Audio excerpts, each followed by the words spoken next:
On arusaadav, miks Islamivabariik püüab seostada seda, mis toimub Põhjarindel Iisraeli ja Hezbollah vahel, Iraani ja USA vahelise protsessiga. Aga miks Ameerika Ühendriigid sellega praegu kaasa lähevad, Jonathan Konnikov? Jah, see ongi see miljardi või triljoni dollari küsimus, mida paljud Lähis-Idas küsivad. Ma olen kindel, et Liibanoni inimesed, iisraellased ja paljud Pärsia lahe riigid küsivad endalt, mis siin juhtus ja kuidas see võimalik on.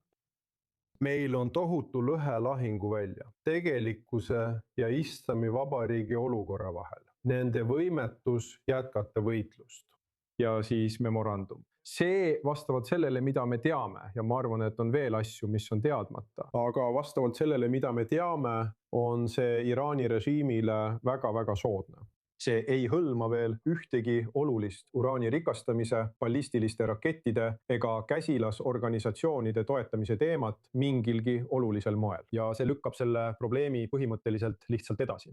Ja ainus ettepanek, mis mul oleks, on võib-olla see, et USA administratsioon soovib võita endale need 60 päeva, et neil oleks rohkem aega diplomaatia jaoks. Et nafta hind langeks, mis see praegu ka on, et asjad USAs rahuneksid ja et vahevalimised oleksid mugavamad.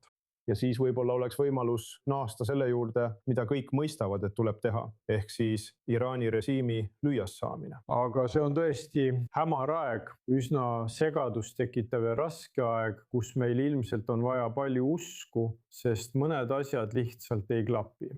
Lihtsalt ei lähe kokku. Jaki, sinu mõtetajagu? Kuula, ma võin sulle pakkuda mõned seletused. Ma mõtlen, et Henry Kissinger, välisminister, ütles kunagi, et Iisraelil ei ole mingit välispoliitikat, ainult sisepoliitika. Nii et ma süüdistaksin nüüd Ameerika poliitikat selles, et see on muutunud sisepoliitikaks, sest tulemas on vahevalimised ja naftahinnad. Ja Trump nägi seda ning arvas, et ta peaks kahjusid piirama ja võimalikult kiiresti sõjalise kampaania lõpetamise poole liikuma. Ja ma arvan, et see ongi nüüd tema keskmes kahjude vähendamine. Ja ma arvan, et kui vaadata vastastikuse mõistmise memorandumit, siis see peegeldab peamiselt Lähis-Ida valesti mõistmist.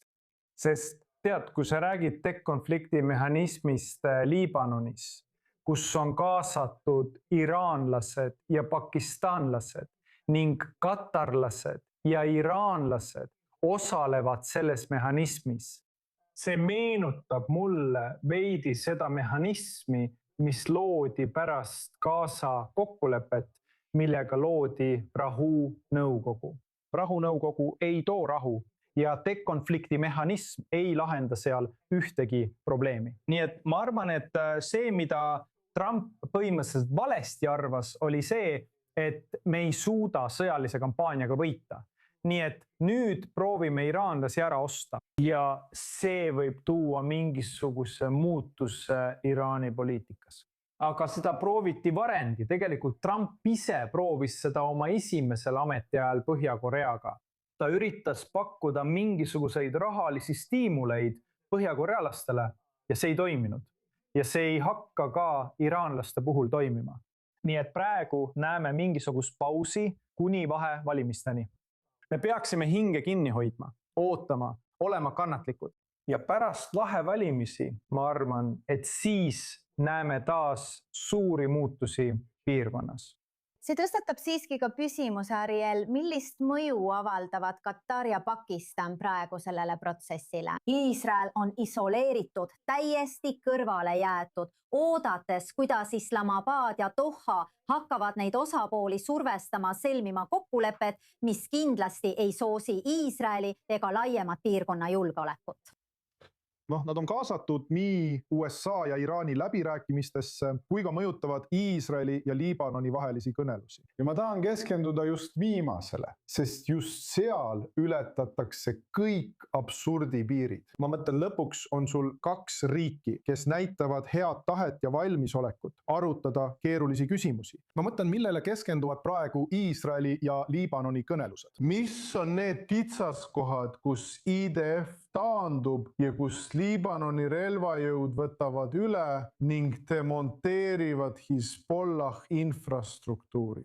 Mis pistmist on Iraanil, Kataril ja Pakistanil sellega? See on nagu, sul on läbirääkimised USA ja Iraani vahel. keda huvitab, mida Keenia arvab? Keenia pole seotud. Miks siis on 2 osapoolt, kes tegutsevad heas usus ja on juba 5. vooru läbirääkimistel? Jah, on erimeelsusi, aga sellepärast ju läbirääkimisi peetakse.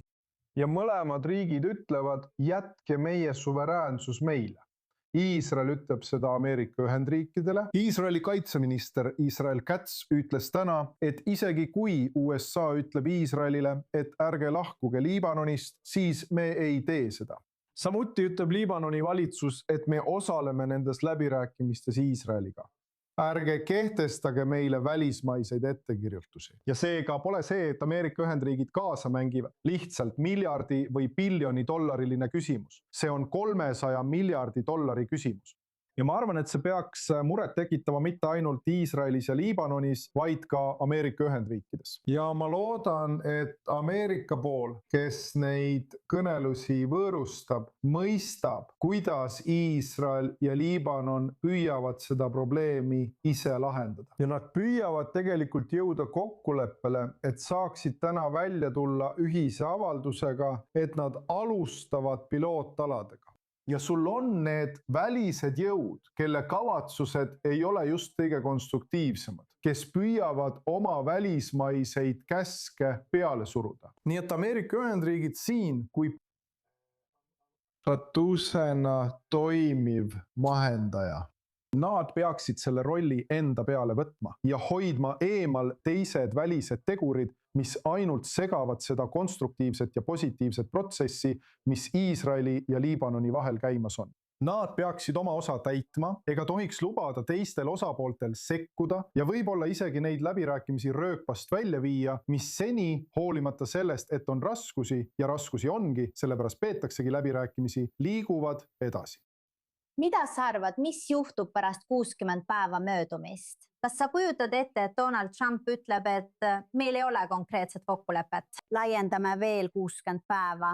Või arvad sa, et ta ütleb, et sõjalised võimalused on laual ja kui see nii on, mida see tähendab Iisraeli jaoks? Jah, ma arvan, et on veel liiga vara selle hindamiseks ja ma arvan, et näeme seda, kui edasi liigume. On õiglane eeldada, et olulisem kuupäev on vahevalimised, mitte tingimata 60 päeva täitumine.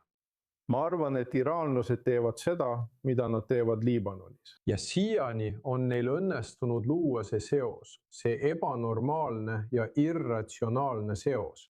Ja ma olen Arieli hinnanguga väga nõus. Nad on seda teinud, sest nad on meeleheitel. Nende peamine käsilasrühmitus on tõsistes raskustes ja nad rabelevad, et seda päästa. Nad mõistavad, et Hezbollah on praegu nõrgem kui kunagi varem. Iisraeli sõjaline surve on Hezbollahi suhtes olnud väga edukas ja ülekaalukas. Alates 2023. aastast on tapetud peaaegu 10 000 Hezbollahi võitlejat ja neid tuleb veelgi. Iisraeli kaitsevägi lammutab Hezbollahi infrastruktuuri. Ja Liibanoni riik ütleb esimest korda, sina, Hezbollah, oled võõras, sa teenid võõraid huve ja sul pole õigust meie riigi julgeolekut dikteerida. Ja me tahame, et sa ei sekkuks meie riigi asjadesse. Nii et Iraan rabeleb ja olukorra iroonia seisneb selles, et just Ameerika Ühendriigid on osa neist 2 paralleelsest protsessist, mis segavad üksteist vastastikku. MOU ehk Lähis-Ida vääriti mõistmine, mida ma arvan, et Jaki on suurepäraselt nimetanud, ja otsesed läbirääkimised Liibanonis. Need 2 protsessi ei saa koos eksisteerida. Üks tühistab teise, sest põhiküsimus siin on Hezbollah. Nii et ma arvan, et me näeme tõenäoliselt seda, et kui kokkuleppeid ei saavutata vastavalt sellele, mida president Trump soovib, siis ta lükkab need edasi, täpselt nagu ta tegi viimase 2,5 kuu jooksul ilma konkreetse põhjuseta. Ja ta ütleb, et annab veel aega, kuni saab vahevalimistel õiged tulemused, mida ma loodan, et ta saab. Ja siis on kõik võimalused lahti ning me saame uuesti alustada.